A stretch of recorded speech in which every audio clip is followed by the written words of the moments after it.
नमस्कार, स्वागत है आपका एक और नई वीडियो में। इस वीडियो में हम देखेंगे ईएमआरएस में टीजीटी टीचर को कितना वेतन मिलता है, बेसिक पे कितना है, डीए कितना मिलता है, अभी एचआरए, मेडिकल और आवास की क्या क्या सुविधा रहती हैं और अन्य कौन कौन से भत्ते मिलते हैं, सारी जानकारी इस वीडियो में दी जाएगी। साथ ही 2026 में 8वां पे कमीशन लगने वाला है। जब आपका 8वां पे कमीशन लग जाएगा तो उसके बाद आपका वेतन कितना हो जाएगा। ये वीडियो ईएमआरएस में टीजीटी टीचर के वेतन को लेकर है, कितना वेतन मिलता है, कौन कौन से भत्ते मिलते हैं, सभी जानकारी इस वीडियो में दी गई है। अगर आप इस वीडियो को देख लेते हैं तो आपका कोई भी डाउट नहीं बचेगा वेतन संबंधी, ठीक है। तो अंत तक बने रहिए।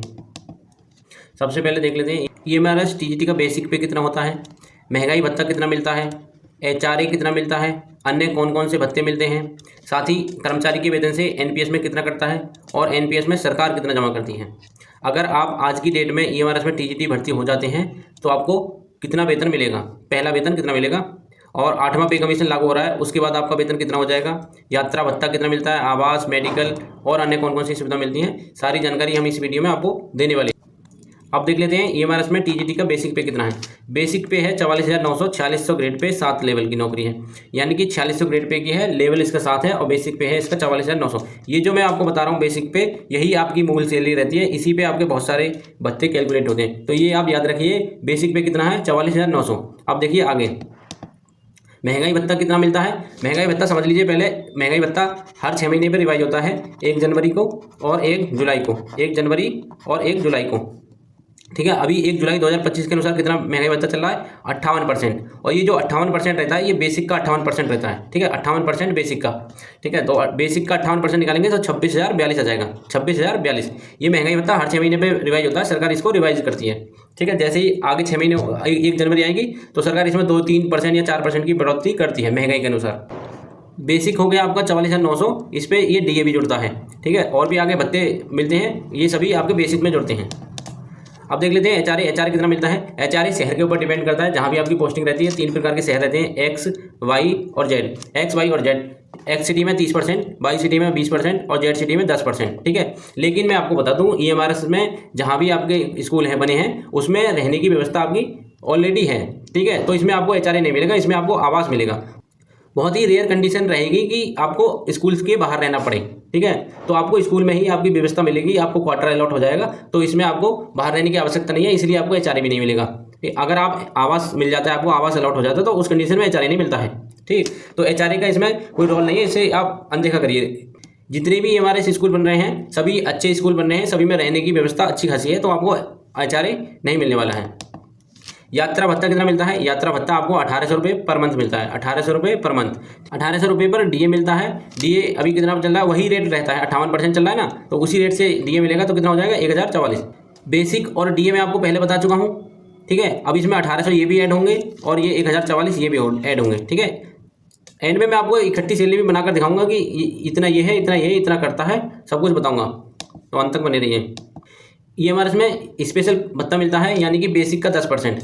बेसिक कितना है आपका 44,900, तो इसका 10% हो जाएगा 4,490। 4,490 आपका स्पेशल अलाउंस मिलता है ईएमआरएस में। House master allowance, house master allowance तब मिलता है जब आप हाउस मास्टर बनते हैं, तो ये परमानेंट नहीं रहता है, ये हटता रहता है। अगर आप हाउस मास्टर बनेंगे तो आपको 1200 रुपये पर मंथ मिलेंगे। अब देखिए कर्मचारी के वेतन से एनपीएस कितना करता है। कर्मचारी के वेतन से करता है बेसिक प्लस डीए का 10%। बेसिक प्लस डीए का 10% कर्मचारी के वेतन से करता है। सरकार कितना जमा करती है एनपीएस अकाउंट में, बेसिक प्लस डीए का 14%। 10% आपसे लेती है और 14% सरकार जमा करती है, तो कुल कितना हो जाता है योगदान एनपीएस में per month. Basic plus DA का 24%, बेसिक प्लस डीए का 24% आपका एनपीएस में जमा होता है हर महीने। अब देख लेते हैं ईएमआरएस टीजीटी की सैलरी, यानी कि आप अगर आज की डेट में ईएमआरएस में टीजीटी भर्ती होते हैं तो आपको कितना वेतन मिलेगा। बेसिक है आपका 44,900, बेसिक 44,900, इस पर आपका 58% डीए 26,042 रुपये। यात्रा भत्ता मिलता है, ट्रैवलिंग अलाउंस 1800 रुपये, इस पर डीए मिलता है, टीए पर डीए मिलता है इसी रेट से, यानी कि ये भी 58% है। 1800 का 58% 1044, ठीक है। जैसे ही ये बदलेगा यहाँ पे, अगर ये 60 हो जाएगा तो यहाँ भी ये 60 हो जाएगा, ठीक है। जो डीए की रेट रहती है उसी के हिसाब से यहाँ पे आपको यात्रा भत्ते पर डीए मिलता है। इतना समझ गए। स्पेशल पेमेंट मिलती है 4,490, 4,490 रुपये। ये ईएमआरएस में 10% एक्स्ट्रा सैलरी मिलती है हर महीने। साथ ही हाउस मास्टर अलाउंस 1200 रुपये। एनपीएस में जो सरकारी योगदान है, एनपीएस में जो सरकारी योगदान है 14%, वो यहाँ पे आ जाएगा 9,932। इन सबको जोड़ने के बाद आपका जो ग्रॉस पेमेंट बनेगा 89,408 रुपये। 89,408 रुपये आपका ग्रॉस पेमेंट हो गया। इसमें से एनपीएस का हटा देंगे, एनपीएस सरकारी योगदान 14%, कर्मचारी का योगदान 10%, ठीक है, ये दोनों हटा देंगे। 100 रुपये की अन्य कटौती होती है, तो आपका नेट पेमेंट जो बनेगा 72,282 रुपये। अगर आप आज की डेट में EMRS में टीजीटी भर्ती होते हैं तो आपको कितना वेतन मिलेगा? 72,282 रुपये। आप देख लेते हैं 2026 में नया पे कमीशन लगने वाला है, तो पे कमीशन जब लागू हो जाएगा उसके बाद आपका वेतन कितना हो जाएगा। देखिए ये जो मैं फिटमेंट फैक्टर बता रहा हूँ, ये 1.90 इतना तो सरकार करेगी, इससे कम नहीं करेगी, इतनी तो चल रही है बात, ठीक है। कुछ जानकार लोग बता रहे हैं कि ये 2 भी हो सकता है, 2.5 भी हो सकता है। अब मैं आपको बता दूँ फिटमेंट फैक्टर होता क्या है। अभी आपकी सैलरी है 100%, तो आपका बेसिक सैलरी होगी 44,900, ठीक है। इस पर डीए कितना चल रहा है? डीए चल रहा है 58%, ठीक है, 58%, ठीक है। तो 100% सैलरी, 58% ये, तो इसको कर देंगे, 100 को 1 कर देंगे और इसको कर देंगे 0.58। तो अभी जो फिटमेंट फैक्टर चल रहा है 1.58 चल रहा है, 1.58, और इसको सरकार कितना करना चाह रही है? 1.90 जब इसको करेगी सरकार तो इसमें 32% लगभग 32% की बढ़ोतरी होगी आपके बेसिक पेमेंट की। अगर सरकार 1.90 फिटमेंट फैक्टर रखती है, ये मिनिमम है, इससे तो ज़्यादा ही करेगी, इससे कम नहीं करेगी।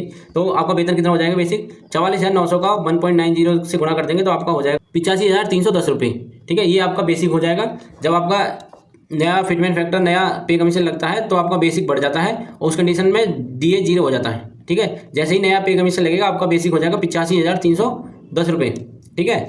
डीए हो जाएगा 0, ट्रेवलिंग अलाउंस हो जाएगा आपका 3420 रुपये, 3420 रुपये। देखिए 1800 तो आपका था ही पिछली बार नया फिटमेंट फैक्टर लगने से पहले, उसमें 58% आपका डीए मर्ज हो गया, तो कितना हो जाएगा डीए आपका? 3420 रुपये, ठीक है। यहाँ भी डीए 0 हो जाएगा, जो आपका ट्रेवलिंग अलाउंस पर डीए मिलता है वो भी 0 हो जाएगा।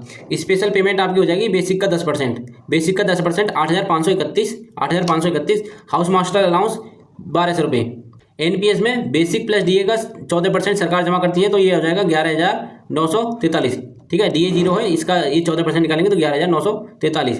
देखिए ये जो मैं कुछ भत्ते बता रहा हूँ आपको, टीए और ये स्पेशल पेमेंट, HM अलाउंस, ठीक है, इनमें भी निश्चित ही बढ़ोतरी होगी जब नया फिटमेंट फैक्टर लगेगा। लेकिन मैं आपको पुराने के हिसाब से बता दे रहा हूँ, ठीक है, एक अंदाजा दे दे रहा हूँ मोटा मोटा। जो मैं बताऊँगा उससे कम तो होगा नहीं, ज़्यादा ही होगा आपका वेतन, ठीक है। तो मैं मिनिमम मान के आपको वेतन बता रहा हूँ आपका, ठीक है। तो ये इतना हो जाएगा, तो ये आपका ग्रॉस पेमेंट हो जाएगा 1,10,404 रुपये, ठीक है। ये एनपीएस हटा देंगे 14% और 10% और 100 रुपये ये कटौती, तो आपका जो नेट पेमेंट बनेगा 89,830 रुपये, 89,830 रुपये। पिछली कंडीशन में आपका कितना वेतन बनना था? आपका वेतन बनना था 72,282, और अभी कितना बनना है? 89,830 रुपये, ठीक है। इतना समझ गए। अगर सरकार फिटमेंट फैक्टर को, देखिए कुछ जानकार लोग तो ये भी बता रहे हैं कि 2.86 तक जा सकता है फिटमेंट फैक्टर। अगर सरकार 2.86 कर देगी तो आपका बेसिक हो जाएगा 1,28,414। अगर 2.5 किया तो 1,12,250। अगर 2 भी किया तो 89,800।